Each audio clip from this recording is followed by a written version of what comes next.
X-rated, that's how we made it. Drinking and balance the patience. Watch how you take it. A beat that's rated. Everything I'm for the time you take it. សួស្តីអ្នកទាំងអស់គ្នាឥឡូវយើងចូលមកដល់ថ្ងៃទី2ហើយឥឡូវយើងកំពុងតែនៅក្នុងកោះពេជ្រផ្ទាល់ចាហើយសំខាន់គឺបងប្អូនគាត់មកទម្រាបឡានពេញនឹងអស់ហើយអញ្ចឹងយើងចាំតែដល់ម៉ោងគឺយើងចេញទៅហ្មងចេញទៅណាបងចេញទៅសៀមរាបតែមុនតែសៀមរាបយើងឈប់នៅណាសិនអត់បងឈប់នៅព្រៃប្រោះមកកន្លែងសិនអញ្ចឹងចាអញ្ចឹងកុំភ្លេចណានៅមើលទាំងអស់គ្នាថាពេលដែលយើងជិះក្បួនឡានតែទំនើបនេះទៅថារូបភាពដែលស្អាតនៅប្រទេសកម្ពុជាយើងមានអីខ្លះកុំភ្លេចរងចាំមើលទាំងអស់គ្នា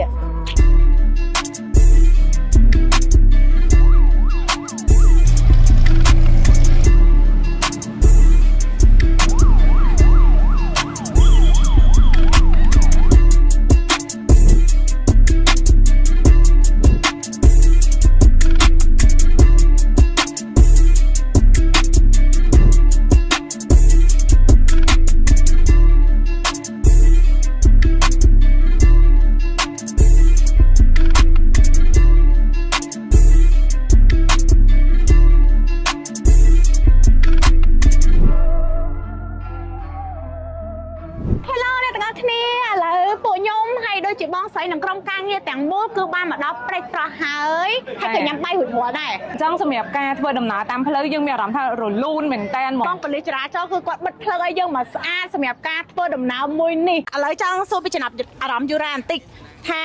ការធ្វើដំណើរពីភ្នំពេញរហូតមកដល់ព្រៃប្រោះនេះមានអារម្មណ៍មិនដែរគឺសប្បាយព្រោះដោយសារធម្មតាយើងមិនអាចតែមានពេលណាបានជុំគ្នាអញ្ចឹងរហូតទេហើយអរគុណដល់បងពីតើដែលគាត់រៀបចំកម្មវិធីនេះឡើងហើយយើងបានចូលរួមសប្បាយដល់អរគ្នាចាទាំងភ្ញៀវជាតិទាំងអន្តរជាតិឥឡូវសួរទីចាហែបអូតូយកឡានមកចូលមែនអត់បានរកបងតែយើងច្រើនដែរយើងច្រើនបើគ្រប់ខ្ញុំគឺ40ឡានបាត់ហើយខ្ញុំមកអរគុណយូរ៉ាអរគុណទៅរអ្នកផ្សេងតទៀតប៉ះចង់សួរពីចំណាប់អារម្មណ៍បងតិចថាពេលដែលបងជិះក្បួនដែលមានឡានទំនើបនេះមានអារម្មណ៍មិនសម្រាប់ខ្ញុំវាជាលើកទី1ហើយដែលយើងជិះមានក្បួនគេបិទផ្លូវឲ្យអញ្ចឹងណាបងហើយប៉ុន្តែប៉ុណ្ណោះឡានទំនើបច្រើនវាធ្វើអារម្មណ៍ខ្ញុំរំភើបហើយអ្វីមួយទៀតដែលខ្ញុំគិត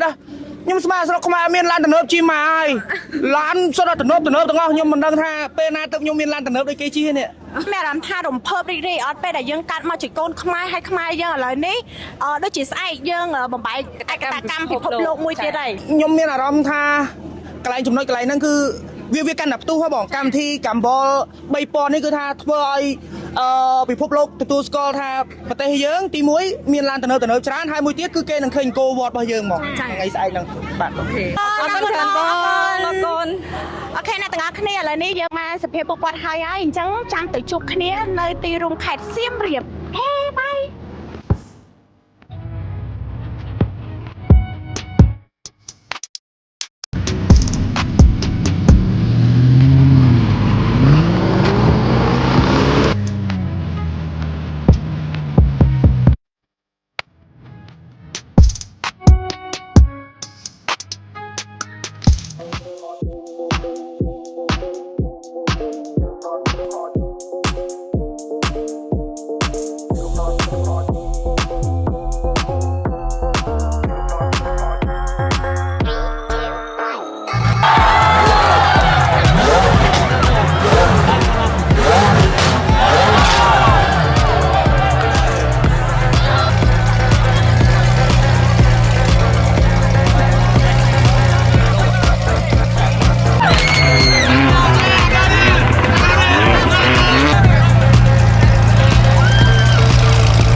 8អាប់ខេយើងបានមកដល់ខេត្តសៀមរាបហើយចា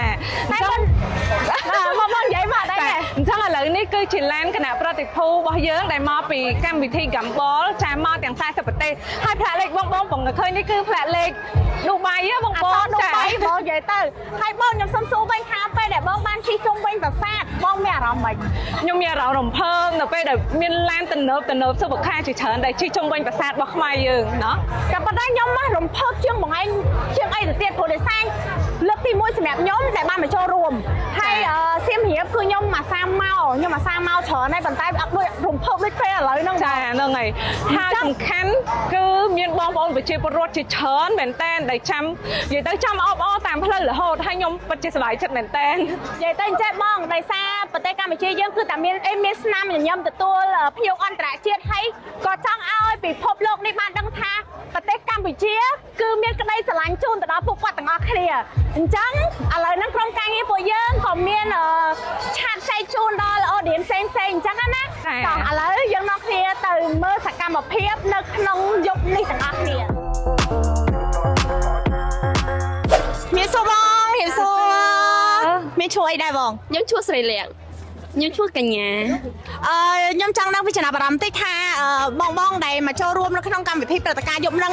បងមានអារម្មណ៍មិនដែរពេលឃើញប្រទេសកម្ពុជាយើងពោពេញទៅដោយភាពអស្ចារ្យអញ្ចឹង មានអារម្មណ៍ថារំភើបសប្បាយចិត្តខ្ញុំមានអារម្មណ៍ថារំភើបហើយសប្បាយចិត្តពេលឃើញបងមកលេងច្រើនហើយ សុបខាជាច្រើនណោះ ចា និយាយថាពេលឃើញឡានទំនើបជាច្រើនគឺសប្បាយភ្នែកមើលទៅ បាយមានអារម្មណ៍ថាភើបរំជួន អូខេឥឡូវក្រុមហ៊ុន388 Upper Car គឺមានកាដូជូនបងទាំងពីរដែរអញ្ចឹងទុកជាអនុស្សាវរីយ៍សួស្ដីអូនមកម៉ាអ្នក3នាក់ឲ្យមកគោលបំណងអីគេ មកមើលឡាន មកឡានឬក៏មកមើលម្ចាស់ឡានទាំងពីរដូចគ្នាគោលបំណងចម្បងគឺមកមើលបងឯងនិយាយមកនិយាយលេងនេះអូខេឥឡូវក្រុមហ៊ុន388 Upper Car មានកាដូជូនដល់អូនទាំង3នាក់ផងដែរគឺជាឆាតព្រោះឥឡូវយើងអាឡឹមហីចាហើយប្រាសាយបារម្ភបារម្ភអរគុណណាអរគុណអូខេឥឡូវយើងត្រូវចែកឆាតតទៀតនិយាយទៅអគ្គនាយិកាខ្ញុំមកគាត់មានកាដូច្រើនហ្មងអត់ដឹងមិនទេដូចមានអារម្មណ៍ថាបងដូចជាដូរ៉េម៉ុនអញ្ចឹងជប់ចេញរហូតហ្មងចែកអត់ចែកអត់ទេតាំងនៅពេញហូបដល់សៀមរាបឥឡូវតើយើងមក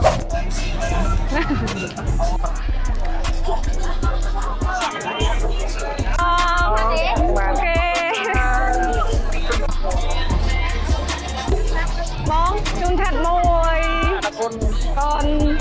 អូខេអ្នកទាំងអស់គ្នានិយាយទៅសកម្មភាពក្នុងថ្ងៃនេះគឺយើងត្រូវបានបញ្ចប់ហើយគឺអ្នកទាំងអស់គ្នាដូចបានមើលអញ្ចឹងព្រោះដោយសារអីប្រជាជនខ្មែរយើងគឺសប្បាយមែនតែសម្រាប់ព្រឹត្តិការណ៍ដ៏ធំមួយនេះហើយសំខាន់ណា